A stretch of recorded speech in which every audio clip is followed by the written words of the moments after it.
Pas encore, on ne vous en voudra pas. Le Ado e-sport nous vient du Japon. Sport collectif en réalité augmentée. Le premier championnat de France a eu lieu ce week-end à Saint-Raphaël. Le vainqueur décrochera son billet pour la Coupe du Monde à Tokyo. Francis Mallory, Alexandre Desquites. Des pas chassés pour éviter des boules de feu virtuelles. Pour les non-initiés, cette drôle de danse a de quoi surprendre. C'est le premier championnat de France de Ado.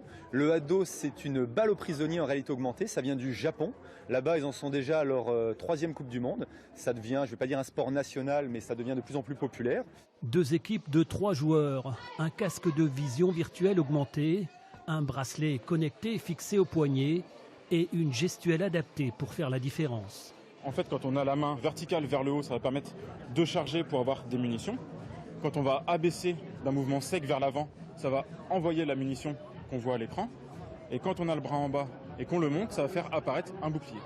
Des boucliers pour protéger des cibles que l'adversaire cherche à détruire à grand renfort de lancer de boules de feu. C'est pas que la lancer de balle en fait, parce que comme on a les compétences qu'on peut choisir, si on veut mettre des boucliers plus forts ou moins forts, la rapidité de la balle et tout, ça peut créer des stratégies en fait. Et en fait après il faut s'adapter à l'autre joueur et tout. Donc je pense qu'il y a quand même pas mal une bonne version de stratégie dans le sport, quoi. La vision virtuelle est retransmise sur un écran géant.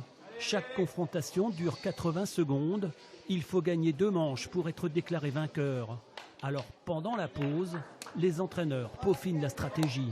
C'est là où au niveau tactique c'est pas cohérent. Parce que si vous êtes défenseur, il devrait jamais être au fond. Il devrait être toujours devant. Et vous devriez venir vous mettre derrière. Une dizaine d'équipes participent à ce premier championnat de France qualificatif pour le prochain rendez-vous mondial cette fois à Tokyo le 15 décembre.